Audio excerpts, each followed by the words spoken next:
ITT. Actualmente soy libre ejerciente en el campo de las energías renovables y eficiencia energética. Y la jornada de hoy tiene por objeto presentar el programa PRE de rehabilitación eficiente de edificios. Es un plan que se aprobó en agosto del año pasado y que ha entrado en vigor la solicitud de ayudas recientemente. Y en particular en lo que respecta a nuestro colectivo, al colectivo de ingenieros técnicos de telecomunicaciones, bueno, no sé si habrá más asistentes que no sean ingenieros técnicos, no hay problema porque el contenido de la sesión de hoy va a ser exclusivamente enfocado al plan PRE, pero bueno, en particular en lo que respecta a nuestro colectivo, tal y como decía, la idea es mostrar un ejemplo de clara actuación dentro del campo de la eficiencia energética, que es un poco un desconocido para los ingenieros de teleco y que pensamos muchas veces que no se aplica. Y bueno, que como técnicos cualificados estamos habilitados para ello y debemos poner en valor. Sin más dilación, bueno, aquí tengo un pequeño... bueno, comentaros simplemente, como vamos a ir de tiempo muy justito, si me permitís, turno de ruegos y preguntas lo dejamos para el final, hay 15 minutillos al final. Yo no tengo problema en quedarme más tiempo y si no, luego por correo electrónico me podéis pasar todas las consideraciones que tengáis. Entonces ya suelto la retahíla y ya no paro hasta el final. La introducción, bueno, como introducción, decir pues que como todos conoceréis, la Unión Europea ha marcado como dos vectores principales de transformación para los próximos años, pues principalmente lo ha focalizado en la digitalización y la transición ecológica. Hoy en concreto yo sé que el colectivo del colegio ha realizado muchos seminarios de digitalización. Bueno, hoy vamos a hablar un poco de transición ecológica.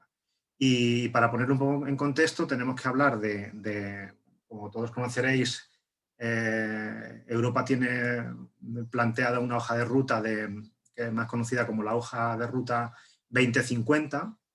Hasta hace pocos años era la hoja de ruta 2030 y ya bueno, se ha incrementado a 2050. ¿Vale? Hoja de ruta para la neutralidad climática. ¿Qué significa eso? Pues conseguir que en lo que respecta a consumo de energía seamos capaces de conseguir emisiones en gases de efecto invernadero cero. La hoja de ruta está marcada para el 2050. España recientemente ha presentado un plan, me parece que como paso intermedio en 2030 se exigía un 30%, y España ha presentado recientemente, hace pocas semanas, un plan que se comprometía a cumplir con el 41%, es decir, a sobrecumplir con lo que nos pedían. Vamos a ver si somos capaces o no, si no nos quedamos en el camino. Comentar que en concreto en el vector de transición energética, el 80% de emisiones de CO2 a la atmósfera se producen por el consumo de energía. Y este consumo de energía se centra básicamente en tres áreas, que son la distribución de energía, desde los centros generadores de energía hasta los centros consumidores, en la movilidad, cosa que, bueno, si tenemos oportunidad en algún otro seminario, podamos contar algo también del plan MOVES y demás. Y en el caso que nos atañe en cuanto a consumo de energía de edificio. Los edificios consumen un 20% del consumo de la energía total, con lo cual no es moco de pavo, ¿no? Y puntualizar, bueno, indicar lo que hemos comentado antes, pues que el ingeniero de teleco pues tiene un papel catalizador y muy importante en materia de eficiencia energética. Somos técnicos, y nuestro campo de actuación pues va desde el asesoramiento en general, la elaboración de informes técnicos, memoria justificativa, redacción de proyectos, certificados de eficiencia energética, como veremos a continuación, direcciones de obra, bueno, cualquier aspecto que tenga que ver con la eficiencia energética. Yo en mi caso concreto me estoy enfocado mucho a la energía renovable, a la energía fotovoltaica y bueno, pues ahí estamos amparados por nuestra capacitación para ello.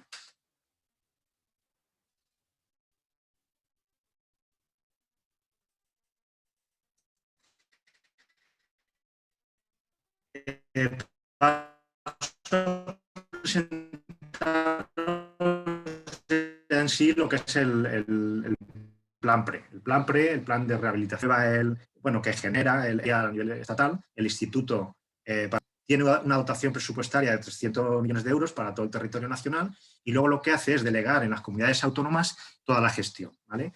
Todo lo que respecta a bases reguladoras, requisitos y tal, todo viene marcado por el IDAE y ahí el margen de actuación que tienen las comunidades autónomas ahí es mínimo y bueno, se reduce básicamente a cuánto tardan en convocar las ayudas y poco más. Y alguna pequeñita cosilla por ahí que pueda haber. Yo en concreto el que más conozco es el de Andalucía, que es donde más trabajo, y en concreto en Andalucía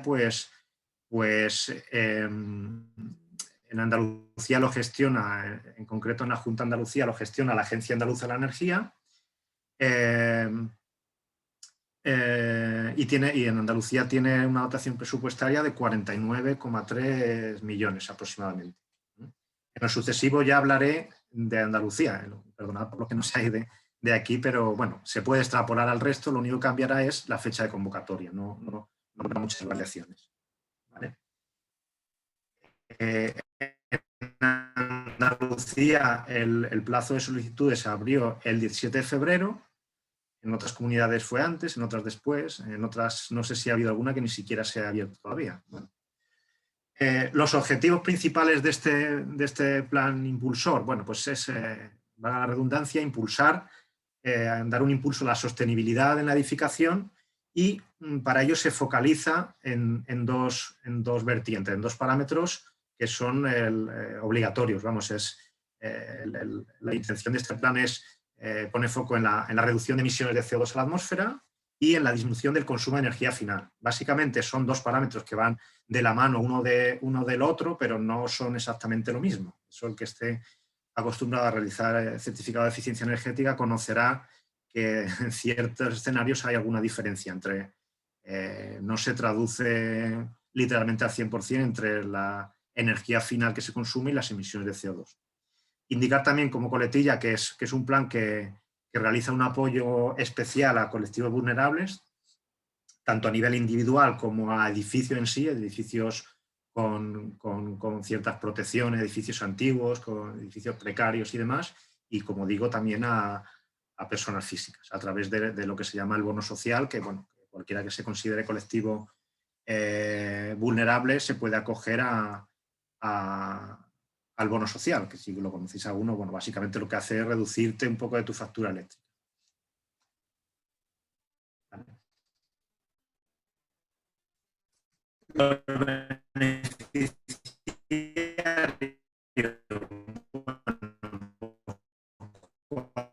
cualquiera que no imaginar, realmente habría aquí, sería más complicado. Las reguladoras, bueno, aquí os he puesto un poco más detalle, físicas o jurídicas, importante, comunidades de propietarios constituidas conforme a la ley de propiedad horizontal, de nuevo propietarios, y luego también habla de propietarios que se agrupen de otra manera y que no sean comunidades constituidas de acuerdo a la ley de propiedad horizontal, pues otro tipo de comunidades agrupadas de personas. Y luego, muy importante, habla de empresas explotadoras, arrendatarias o concesionarias de edificios, que tienen que acreditar además dicha condición mediante un contrato vigente a largo plazo con el propietario y que les otorgue la facultad expresa para acometer las obras de reforma objeto de la actuación. Esto es lo que dicen las bases reguladoras. Entonces, esta es la única excepción que hace para no titulares de edificios. Tienen que ser empresas, ¿vale? No vale una persona que está alquilada en una vivienda, no, tiene que ser empresa y que además tenga la condición de explotadores o arrendatarios y con esos requisitos. Más beneficiarios, las famosas ESE, las empresas de servicios energéticos. Y luego, bueno, pues cualquier entidad de carácter público, entidades locales, entidades del sector público general. Y por último, algo que está muy de moda últimamente y que está dando y dará mucho que hablar, que son las famosas comunidades energéticas o las comunidades ciudadanas de energía. Todo esto son objeto de consideración como beneficiarios.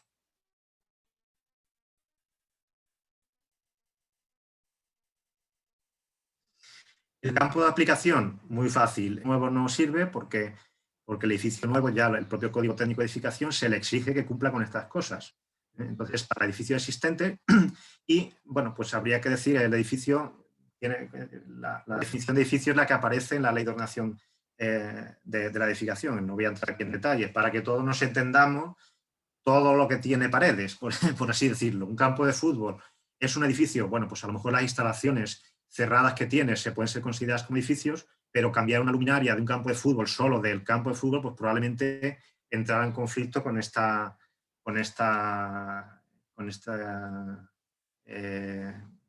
campo de aplicación.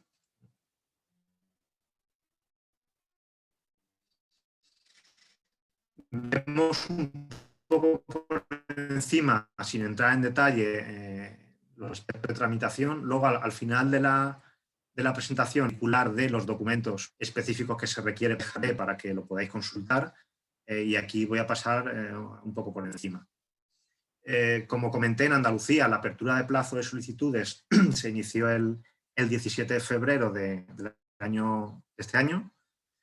Tiene vigencia hasta el 31 de julio de este año o hasta agotamiento de fondos. Bueno, lo más habitual, y por la evolución del programa, todo apunta a que se agoten antes los fondos que llegue el periodo de expiración.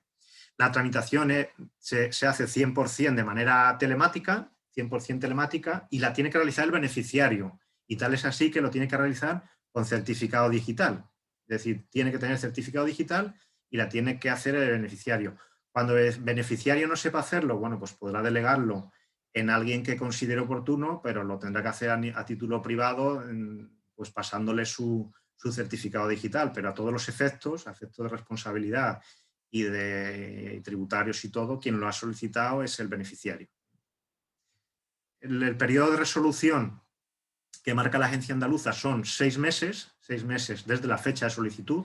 La solicitud se registra de manera telemática y desde el momento que la solicitas ya te adjunta el sello de la notificación con el sello del registro. Pues a partir de esa fecha son 6 meses para que resuelvan de manera satisfactoria o favorable o desfavorable. Una vez resuelto de manera favorable, hay 18 meses desde esa fecha de resolución para la ejecución material, y una vez terminada la ejecución material y certificada, hay 3 meses para la justificación del expediente, y con posterioridad al mismo, una vez que se ha justificado y la agencia andaluza ha comprobado que no hay ningún tipo de anomalía, pues ya se procede al pago. Indicar que este tipo de ayuda es por concurrencia no competitiva. Para los que no estéis familiarizados, básicamente con las ayudas que se están saliendo últimamente son de 2 tipos: concurrencia competitiva y no concurrencia competitiva. Concurrencia competitiva es cuando hay que descartar candidatos, y entonces se pone una serie de criterios, unas fórmulas, y en las que a medida que... Y entonces se hace una media entre el máximo y el mínimo, y solo los que opten, cuando los fondos se agoten, pues quedarán los primeros clasificados, son los que tendrán derecho a esa adjudicación. Aquí no, aquí es por orden de llegada y por agotamiento de fondos. Siempre que se cumplan con las bases reguladoras y no haya ninguna anomalía, pues oye, orden de llegada. Requisitos generales que tiene el programa, pues por pasar un poco por encima, bueno, y aquí estarían resumidos prácticamente la totalidad de requisitos. Como ya hemos dicho, edificios existentes construidos, esto es muy importante, con anterioridad al 2017, por lo que hemos comentado anteriormente. Con posterioridad a ese año ya se considera que todos estos edificios cumplían con criterios de eficiencia energética. ¿Qué más requisitos? A ver, tendrán consideración de vivienda, y esto lo comento porque en función de la consideración que tenga el edificio, tendrá opción a mayor subvención, un incentivo mayor. Y la consideración de vivienda, lo que dicen las bases reguladoras, es que se considera vivienda cuando al menos el 70% de la superficie construida sobre el rasante del edificio esté destinado al uso de vivienda, ¿vale? No será que no es incentivable, y esto es muy importante, ¿vale? No se incentiva ni ampliación de edificios ni cambios de uso, ¿correcto? Es decir, no me vale, voy a aprovechar, cierro mi terraza en mi patio, me hago aquí una salita tal y pido subvención. No, eso no vale. Se puede hacer, pero claro, a ver, y puede pasar todos los filtros y de nada exime que haya una inspección y que cotejen con el catastro la acción que tú has hecho y la que había, y bueno, pues te retiren una subvención que previamente esté aprobada, o incluso puede incurrir en consideraciones de penales y demás. Ni que decir tiene que debe cumplir con todo tipo de normativa vigente, no cualquiera que exista, pues, reglamento electrotécnico de baja tensión, RITE, código técnico código técnico de edificación, toda la normativa debe cumplirse, y además debe cumplirse la propia de la base reguladora. Disponer, evidentemente, de las licencias municipales y autorizaciones administrativas en caso de ser necesario, ya dependiendo del calado de la obra, pues requerirá una cosa o las dos, o incluso más cosas. Es decir, si imaginemos que por el motivo que sea, que se necesita una declaración ambiental, bueno, todo lo que requiera la rehabilitación de un edificio. Ahí no se particulariza lo que se necesite. Y muy importante, el inicio de las obras tiene que ser al menos posterior a la fecha de solicitud de la ayuda. Por lo menos se ha dado margen a que tú puedas iniciar la obra una vez echada la solicitud, con independencia de que te la concedan o no, pero desde luego lo que no se permite es una obra ya iniciada con anterioridad a la solicitud, no se permite. ¿Vale? Y aquí hay que matizar, bueno, sí que se hace una excepción de qué actividades están permitidas haberlas ejecutado antes de la solicitud, que son todas aquellas que tienen que ver con la elaboración de informes, pedir presupuestos, certificados de eficiencia energética y demás. ¿Vale? Pero cualquier otra evidencia de que haya, con el simple hecho de que tú hayas, digamos, formalizado de manera oficial con un proveedor el que te ejecute una obra, imagínate que lo has hablado y lo tienes firmado, un presupuesto de ejecución de esto con anterioridad a la fecha de solicitud, eso incurriría en que no cumpliría con el requisito. ¿Vale? Más requisitos generales. El beneficiario debe tener residencia fiscal en España. Cuando el beneficiario se trate de una persona física, tanto individual como perteneciente a una comunidad de propietarios, debe tener o nacionalidad española o, en su defecto, nacionalidad de alguno de los Estados miembros de la Unión Europea, o, en su defecto, nacionalidad correspondiente a un espacio económico europeo o Suiza, o, si no cumple ninguno de estos, al menos que tenga residencia legal en España.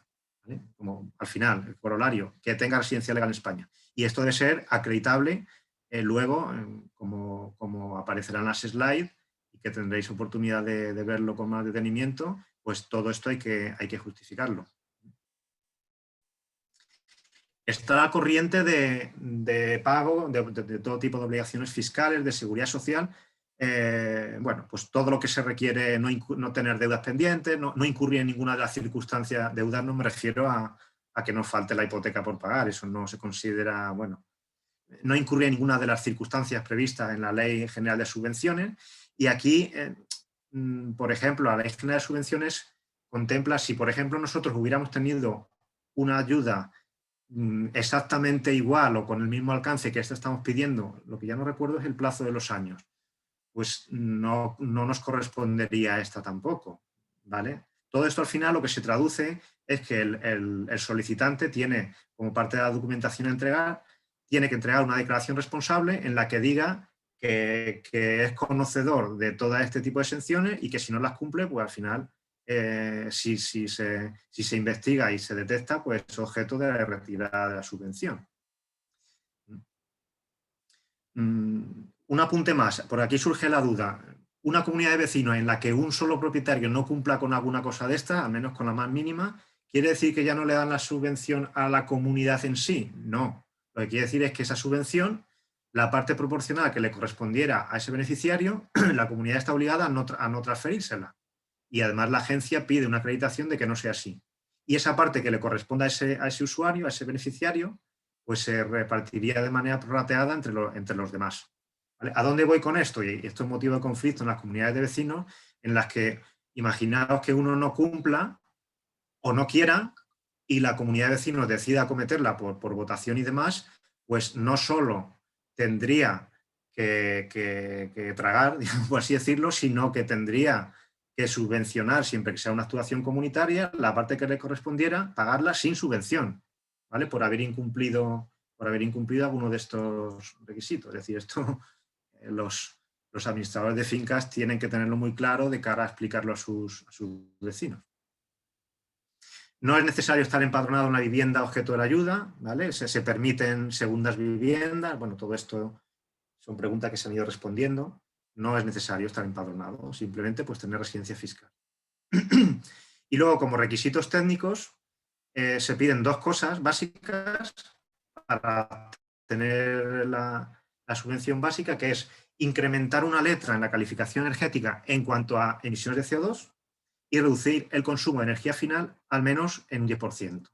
Estas son las dos cosas básicas que si no se cumplen y que como labor de los certificadores, de los elaboradores del certificado de eficiencia energética, es lo que primero hay que analizar antes de ofertar nada a nadie, es si cumple o no cumple con esto.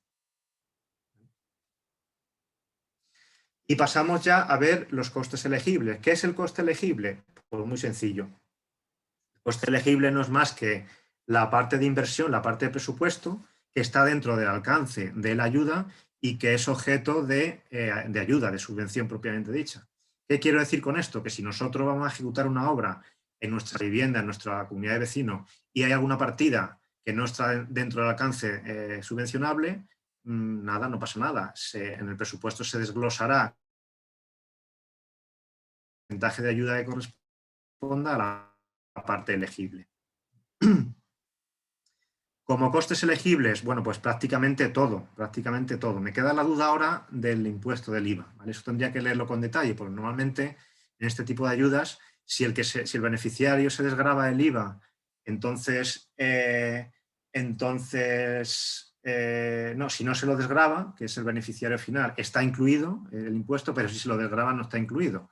Pero eso tendría que leerlo ahora mismo porque tengo ya un poco de lío. Con todas las subvenciones, unas lo incluyen y otras no, ¿vale? Pero el resto todo, como documentación relacionada con la propia ejecución del proyecto, pues está incluido como coste elegible el certificado de eficiencia energética previo, que tiene que ser suscrito por un técnico habilitado. Aquí entra en juego el colectivo nuestro, ¿vale?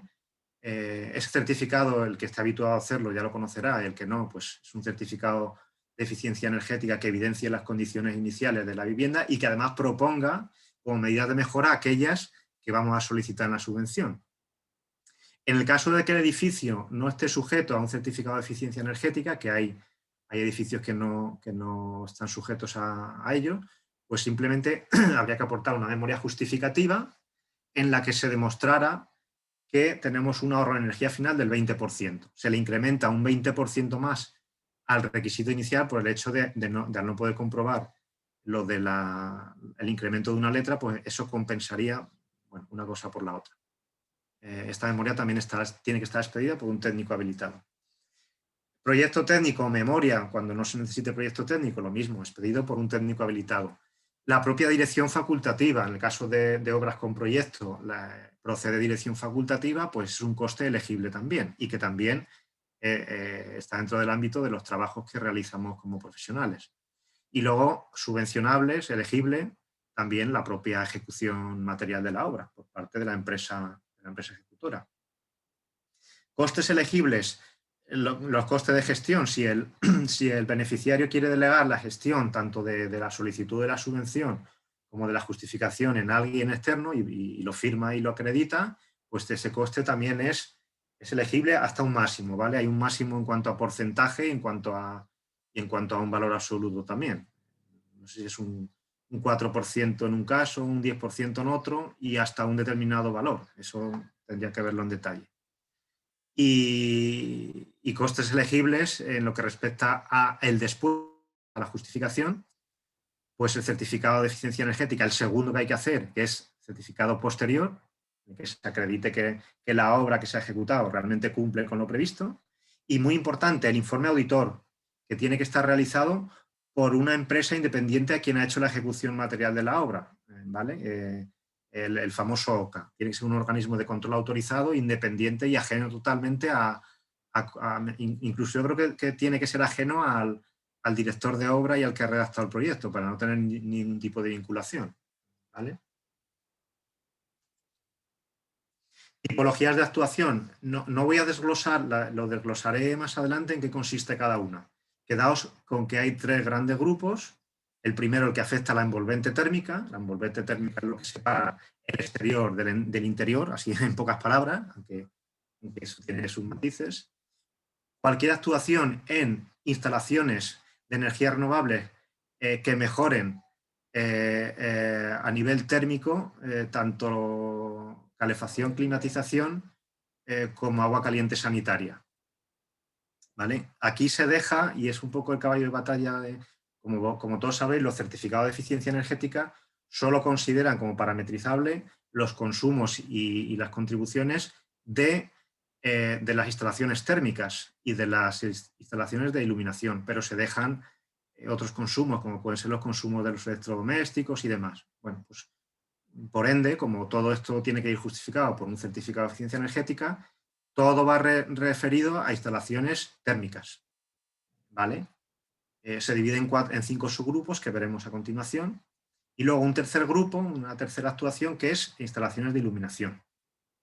A la derecha tenéis la matriz de incentivos, que va desde las ayudas base, dependiendo si es la opción A. La opción A son unifamiliares o edificios completos, y la opción B son viviendas dentro de edificios completos, ¿vale? Una tendría un 35 y la otra un 25. Y luego la matriz pues, va considerando, dependiendo de las particularidades de cada vivienda o de cada beneficiario, pues va considerando unos incrementales que veis aquí y que veremos a continuación. Introducir aquí lo que se llama actuación integrada, que ahora entraremos en detalle. Cuando una actuación se considera integrada, pues tiene un incremental correspondiente a lo que veis aquí en la columna derecha. Y una cosa que no viene aquí y que es motivo de discrepancia, las instalaciones generadoras de electricidad de tipo renovable. No son actuaciones incentivables, es decir, no están sujetas a subvención, pero sí que es cierto que tienen la consideración de actuación integrada. Es decir, aportan, en el caso de que yo ponga una instalación, por ejemplo, una instalación fotovoltaica, no me subvencionaría la instalación fotovoltaica, pero sí me aportaría, en el caso de arriba, por ejemplo, un incremental de un 20% al presupuesto de la envolvente térmica, que por otra parte suele ser el presupuesto más caro. Imaginaos un bloque de edificios en los que en lo que tengamos un presupuesto de 100.000 euros.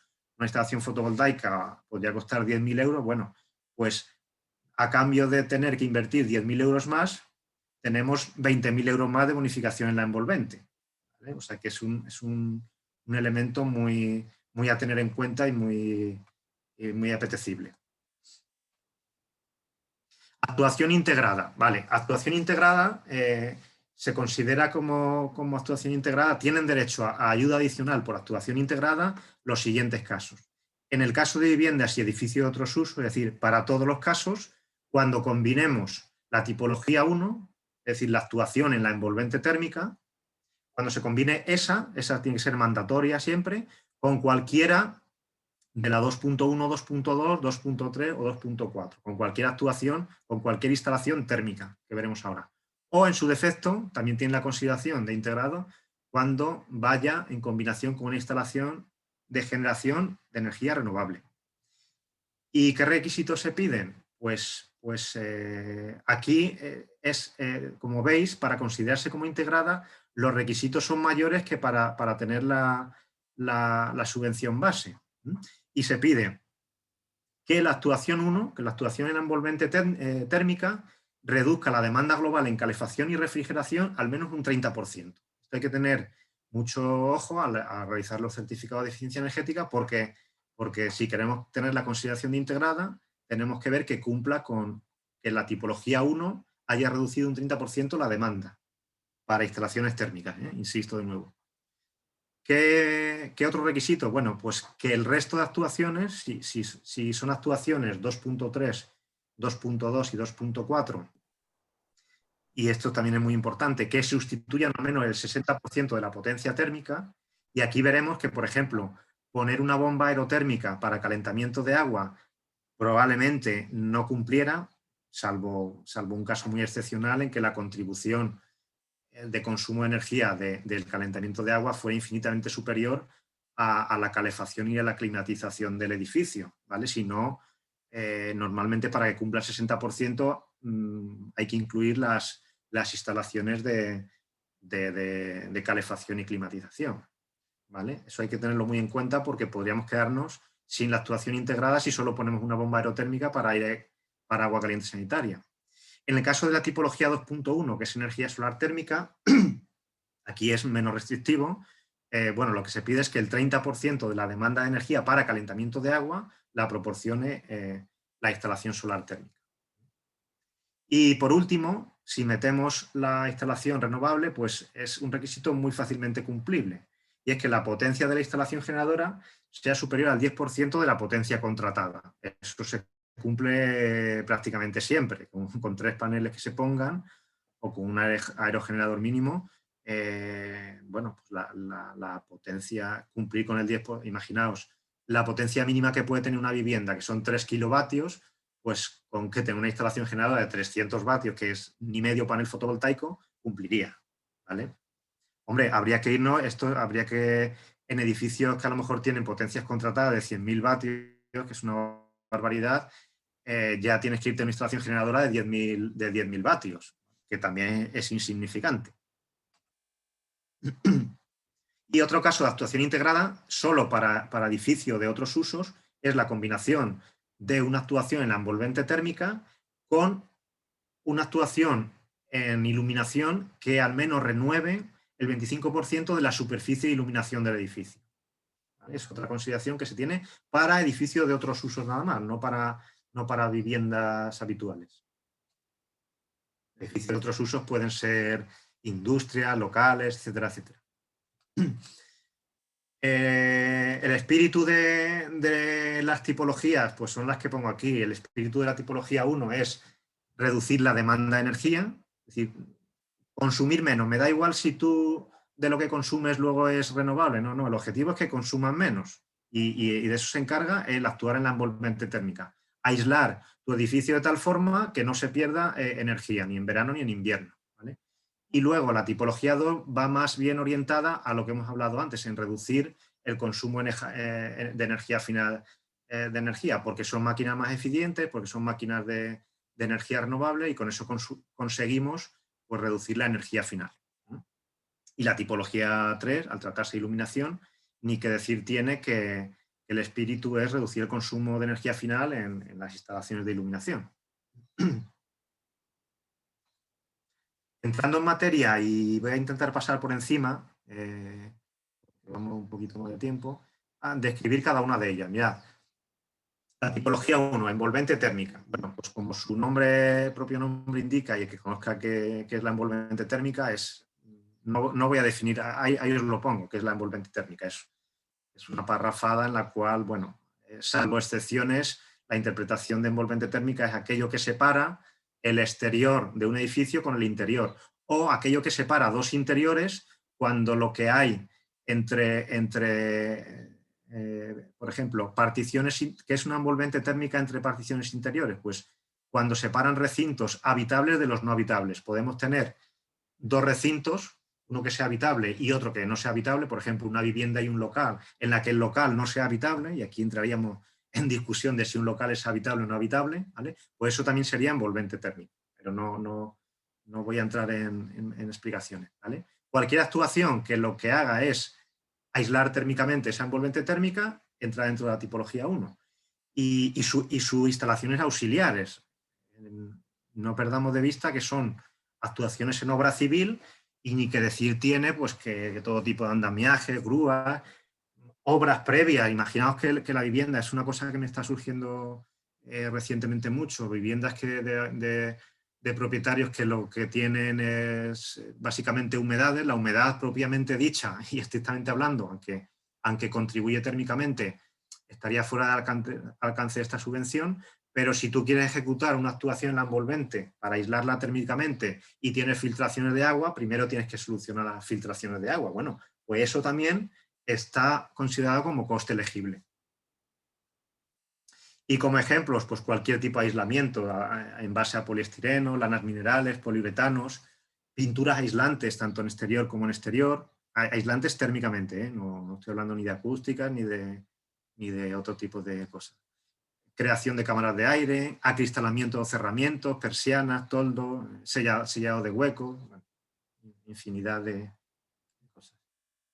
La tipología 2.1 pues es la energía solar térmica, que no voy a entrar en detalles de lo que es una instalación solar térmica. Bueno, sí que me voy a parar un poco en decir que las bases reguladoras contemplan no solo instalaciones nuevas, sino que contemplan también rehabilitaciones o ampliaciones de instalaciones existentes, o sea, rehabilitaciones en caso de que estén deterioradas o en caso de que no estén deterioradas y que las queramos sustituir, ampliar lo existente siempre que supongan la sustitución o incremento de potencia de generación solar y que se realicen en edificios existentes, ni que decir tienen. ¿Vale? Cumplimientos que deben tener los propios de una solar térmica, el RITE, la guía ASIC del EST, los captadores tienen que estar certificados con el criterio MTD-YRD y además tienen que tener un coeficiente global de pérdidas interior de 9 vatios por metro cuadrado y grado centígrado. Bueno, esto ya es entrar en las particularidades de lo que se requiere para este tipo de tecnología. La segunda actividad, sustitución de energía convencional por energía geotérmica. Siempre, vuelvo a decir lo mismo, para propósitos térmicos. ¿Vale? Como requisito principal, pues que la potencia térmica nominal de la instalación geotérmica nueva o de rehabilitación sea mayor de 12 kilovatios, y aquí os dejo el cumplimiento que deben tener este tipo de instalaciones. Tipología 2.3 son instalaciones por biomasa, sustitución de calderas tradicionales por calderas de biomasa. Y aquí muy importante, fijaos, no es tan importante el incentivo de la propia caldera o de la propia estufa, sino como todo lo que concierne a este tipo de tecnología, desde silos, sistemas de generación calor-frío, modificación de las salas de calderas, sistema de transporte internos para la biomasa, sistema de tratamientos y emisión de humos y cualquier otro elemento necesario para su explotación. En fin, el ámbito es mucho mayor. ¿Vale?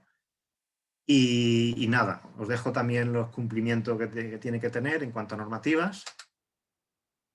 Tipología 2.4, bueno, pues lo que no engloba las anteriores, básicamente las bombas aerotérmicas o hidrotérmicas, que tienen que cumplir unos requisitos en cuanto a rendimientos. Ojo, esto es generalizado para cualquier tipo de actuación. Cuando realicemos el certificado de eficiencia energética, todo aquello que no pongamos por defecto, lo sencillo es poner todo por defecto y lo que diga la herramienta va a misa. ¿Qué ocurre? Que cuando ponemos por defecto, todos los que hemos hecho certificado de eficiencia energética, pues los resultados que te dan son muy desfavorables, son resultados por defecto, como bien dicho. Cuando tú quieres cambiar a resultados estimados, que ya particularizas un poco más, o cuando quieres meter a mano los parámetros conocidos, luego hay que justificarlo muy bien, pues con etiquetas con el marcado de la Comunidad Europea, con fichas técnicas, certificaciones especiales y demás. ¿Vale? Y aquí veis algunos ejemplos de aplicaciones: sistemas de ventilación natural y forzada, sistemas de enfriamiento gratuito por aire exterior, bueno, o los sistemas tradicionales de calefacción por aerotermia y de calentamiento de agua. Y la tipología 2.5, esto, bueno, lo divide aquí en dos casuísticas, pero esto es como un cajón desastre, es todo aquello que va orientado a la mejora de la eficiencia energética de los subsistemas de distribución, regulación, control y emisión de las instalaciones térmicas. Es decir, todo aquello que nos permita realizar una gestión eficiente de la energía térmica, de la energía de las instalaciones térmicas, no de la energía térmica, perdón, de la energía de las instalaciones térmicas. Pues todo, desde sistemas de control de consumos, no tienen por qué ser actuaciones concretas, es decir, un propio sistema en el que podamos monitorizar los consumos y como consecuencia de monitorizar el consumo yo ya tengo la subjetividad para poder actuar, bueno, pues simplemente con eso valdría. Hasta actuadores, contactores, sistemas domóticos, sistemas de regulación, en fin, aquí entra aquí este ámbito es muy extenso. Y es tan extenso como podemos ir de actuaciones muy sencillas a actuaciones muy complejas.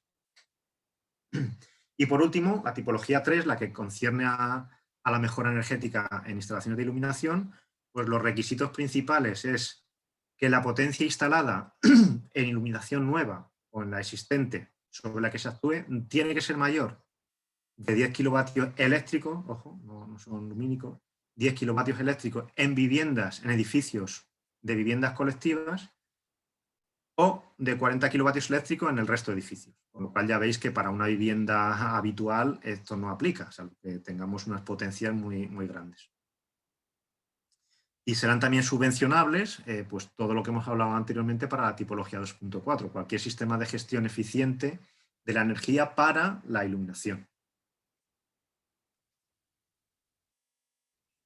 Aquí os he puesto unos ejemplos, mirad, el IDAE, si entráis en la página del IDAE o si buscáis en internet calculadora de plan pre, IDAE, pues os lleva a un link en el cual vais metiendo parámetros que os pide y en función de la tipología o de los parámetros que metáis, al final os da una subvención, la subvención que aplica total para ese tipo de actuación. Yo aquí he resumido algunos ejemplos para que podáis interpretar la matriz que vimos antes, y va desde el más básico, en el cual cumplimos con lo básico, es decir, el incremento de una letra y el criterio del 10% de la energía final, que si se trata de vivienda dentro de un edificio es del 25%, esto sería lo mínimo que se podría tener, bueno, con la salvedad de la actuación en iluminación, que es solo un 15%.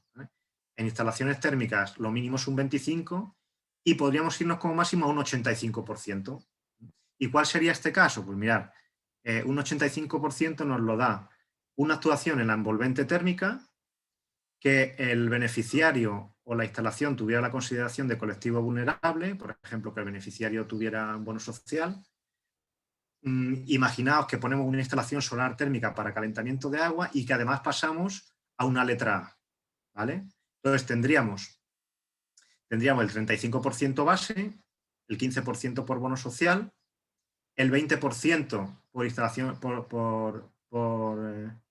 actuación integrada. Esto no sería del todo correcto porque aquí hay que asegurarse de que cumplimos con el 30% de contribución, que bueno, normalmente cualquier instalación solar térmica lo cumple. Y luego, al pasar a una letra A, tendríamos un 15%. Pues el total de subvención en la envolvente sería un 50%. Y en la instalación térmica, es decir, propiamente dicho, en el presupuesto correspondiente a la instalación solar térmica, tendríamos un 35% base y al incrementar a una letra A tendríamos un 15% más. Nos iríamos a un 50%. Y aquí os he puesto más ejemplos, pero bueno, ya te digo que con que cacharréis un poco en la calculadora del IDAE, pues os familiarizaréis enseguida. Y ya para terminar, había preparado dos casos prácticos que he realizado recientemente, no sé si me dará tiempo a ver los dos. El primero es un edificio público, unas dependencias municipales de un municipio de Sevilla, en el que los datos de partida de edificio es un edificio de 2 plantas, con 600 metros cuadrados de superficie útil.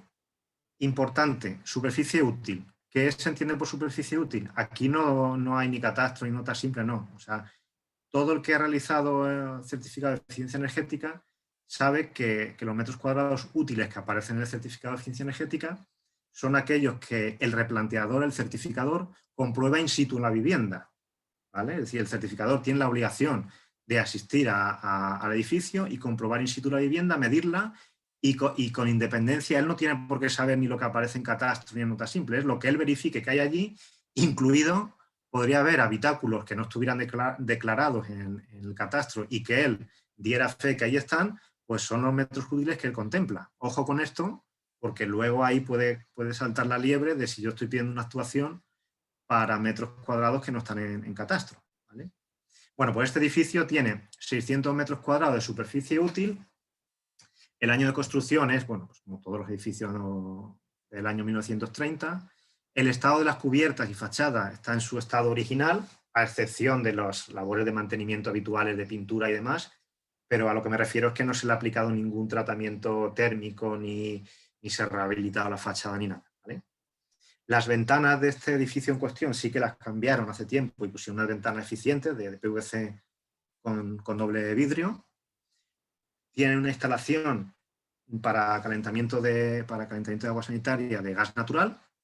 Y luego la climatización y calefacción, pues bueno, los que vivimos aquí en Andalucía sabemos que calefacción cero, pero aire acondicionado y bomba de calor un poco para el invierno, pues es el sistema de calefacción habitual. Bueno, hay otros no, que tienen sistemas de calefacción o refrigeración por suelo radiante y demás. Bueno, esto es un edificio público, pues incluso no todas las estancias tienen equipos de split de frío-calor. Como resultado del certificado de eficiencia energética nos salió una letra E con una contribución de 29,7 kilogramos de CO2 por metro cuadrado al año. Este otro parámetro es otro parámetro que nos da el certificado de eficiencia energética, pero que no tiene relevancia para este tipo de actuación.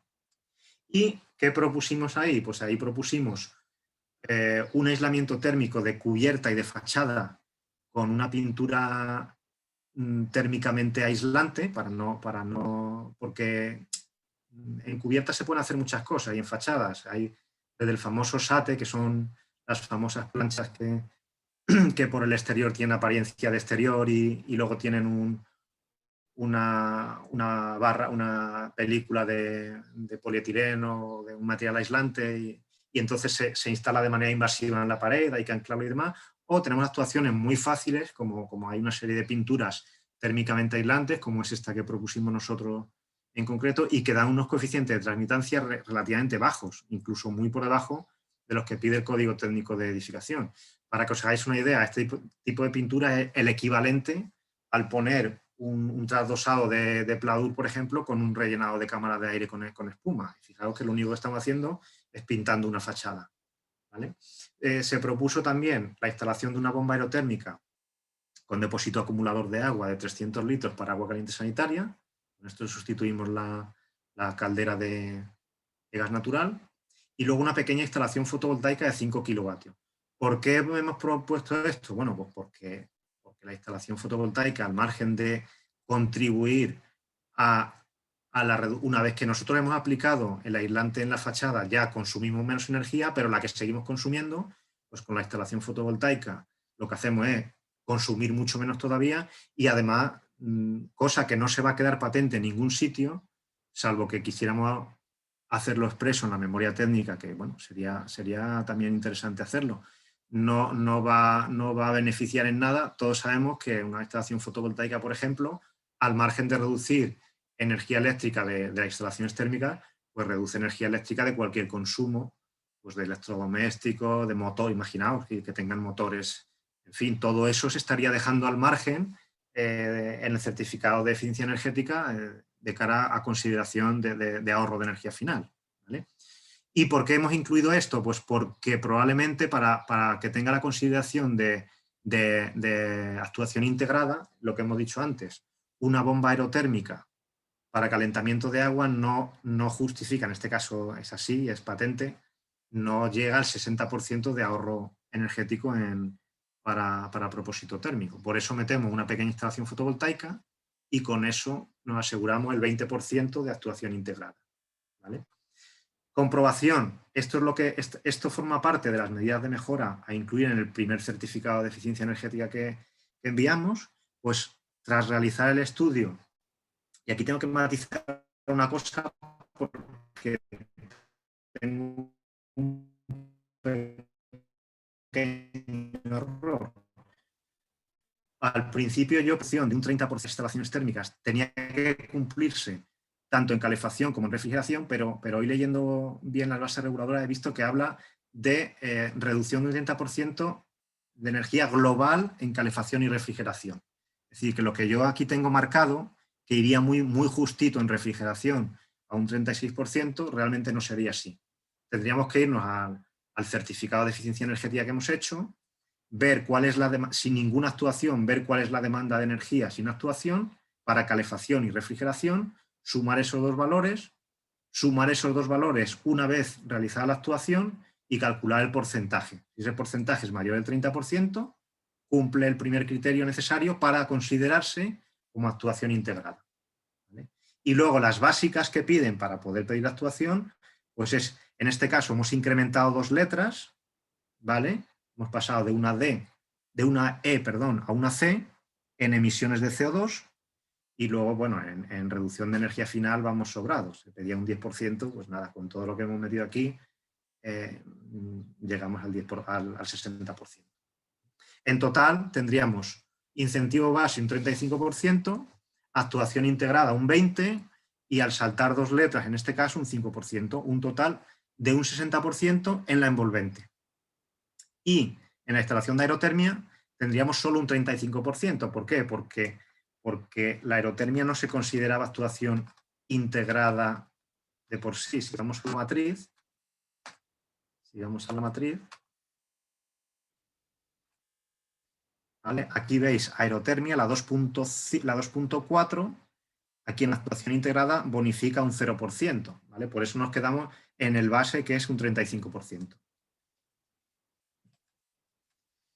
Y ya está, tenía un ejemplo número 2, que es una vivienda unifamiliar también, y aquí, bueno, pues pasar un poco por encima. Aquí la actuación es muy, muy sencilla, aquí se aplica el mismo aislamiento térmico que comentaba anteriormente, pero solo en fachada, las cubiertas no había presupuesto, y una pequeña instalación fotovoltaica, ¿vale? La vivienda disponía ya de una instalación térmica para agua caliente sanitaria, placas solares térmicas, con lo cual la letra inicial, la letra inicial que nos daba ya era más alta, es una D porque ya es un poco más eficiente al disponer de energía solar térmica, y con la contribución que hemos hecho pasamos a una A, ¿vale? Con lo cual tenemos un 15% por salto a letra A. Las otras justificaciones están acreditadas y en ahorro de energía final con la fotovoltaica y con la envolvente, pues nos vamos a un ahorro de un 82,6%. Los que nos dedicamos al tema de la eficiencia energética y demás, a los clientes, pues es muy difícil, no tenemos interiorizado como si lo tienen así otros países europeos, el justificar una inversión inicial amortizable a muy pocos años, a 3 o 4 años. Preferimos seguir pagando más factura de la luz y luego quejarnos cuando nos suben 3 días la luz, quejarnos a grito pelado, que acometer un tipo de actuación de este tipo, que es lo que precisamente se pretende. Lo que se pretende es realizar una renovación del parque de edificios de tal forma que contribuir lo máximo posible en la reducción de emisiones de CO2 en el parque de edificios. Como veis, una reducción de energía final de un 82%, pues no se traduce en una disminución del 82% de la factura eléctrica, porque sabéis que hay una tasa variable, pero se traduce en un 82% en la reducción de la parte de consumo eléctrico en nuestra factura, que es una verdadera pasada. Las inversiones, pues son inversiones grandes, pero lo que hay que hacer cuenta y lo que como profesionales de esto, cuando nos dedicamos a esto, lo que hay que mostrar a los clientes son las tablas de amortización y saben que cuando esto se amortiza, que puede ser 6, 7, 5 o 4 años, el resto de vida de las instalaciones, que pueden ser hasta 25 años, son beneficios netos. Eso todavía nos cuesta verlo. Y nada más. Os dejo aquí unos pantallazos de la documentación. Esto es un copy-pega. El que quiera entrar en la página de la Agencia Andaluza de la Energía es un copy-pega de la documentación que se pide y no es nada particular. Es hacer particularizar a los requisitos que hablamos al principio de las slides de manera general. Pues oye, cuando se pide que el beneficiario tenga residencia legal, pues aquí dices específicamente qué papelito te van a pedir, ¿vale? Y poquito más. Me he pasado 10 minutos. No sé cómo hacerlo. Bueno, indicaros lo que comentaba. El que quiera hacerme preguntas por correo, aquí dejo un poco mi contacto. Ya los tenéis, lo podéis pedir al colegio, lo que sea. Y si os parece ahora, abro micro. Si veo que la cosa se enfollona mucho, pues le vamos dando prioridad. Atendemos a unas preguntas. Yo ya digo, no tengo problema en quedarme más tiempo.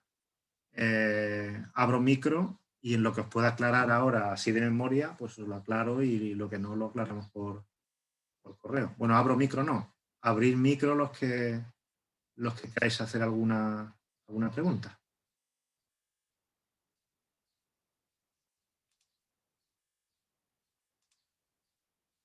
Perdonad por la rapidez, estas cosas son así. Hoy sí que más o menos me he estado dentro de lo que es la presentación, no así otras veces que me he ido mucho más lejos, pero bueno, he intentado ir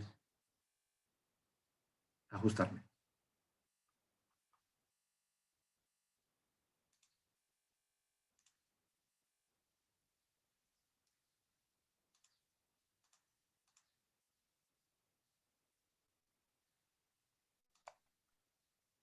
Buenas tardes, soy Antonio Roda. Mira, comentar que hay algunos compañeros, como Pepe Aguilera, que se acaban de conectar, porque en el enlace del correo, en el correo, el enlace que había tenía un error de que faltaban 2 puntos.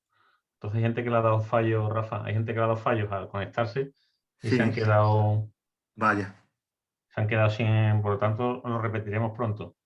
¿Vale? vale, no hay ningún problema.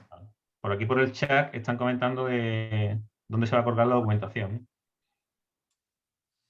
Antonio, es como veáis, yo las slides las puedo facilitar, le ponemos una marca de agua, como hacemos siempre y demás, por motivos de tal, Sí. y yo como queráis.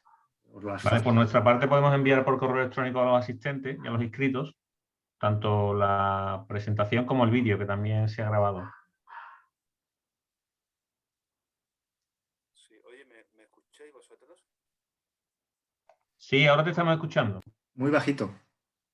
Ah, me escucháis, pero muy bajito. Vale. No, que digo que a lo mejor la solución es que acabar el evento y que el vídeo lo colguéis y ya está. Sí, yo creo que vamos a colgarlo y vamos a darle difusión para el que lo quiera volver a ver, ¿vale? Porque, ya os digo, Pepe Aguilera es uno de los compañeros que se ha quedado fuera por el error del enlace. Sí, yo acabo de entrar ahora mismo cuando me has dicho lo de los 2 puntos. Vale, bueno, pues nada, Bueno, solamente quería decir eso. si no hay más preguntas, Rafa, hacemos eso. Comparte Vale, nos envía la documentación y nosotros también la colgaremos desde la web del colegio.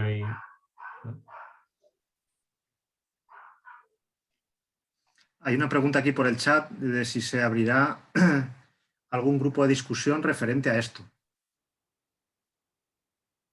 Bueno, yo ya digo, por mi parte y a título, bueno, me imagino que lo que diréis es un foro abierto, una sesión de foro abierto, lo que sea, para que cada uno aporte más que hacer preguntas y responder, ¿no? Antonio, como vosotros veáis, si queréis. Y Sí, eso nos sirve para aprender a todos, lo digo porque yo a ver cosas que en evidentemente... principio, creo que en la parte de libre ejercientes hay una web en el Colegio Nacional, ¿no? Hay una web con un foro. Pues pediremos desde aquí, desde la demarcación, que a esa web se añada un foro de temas de energías renovables, si os parece. Vale. Hoy se ha hablado... Por nuestra parte, desde el colegio, cualquier información que nos llegue o cualquier consulta que nos llegue a los correos de contacto del colegio, pues en este caso la dirigamos a Rafa, ¿sabes? Que colabora con nosotros para resolvernos las dudas en esta materia.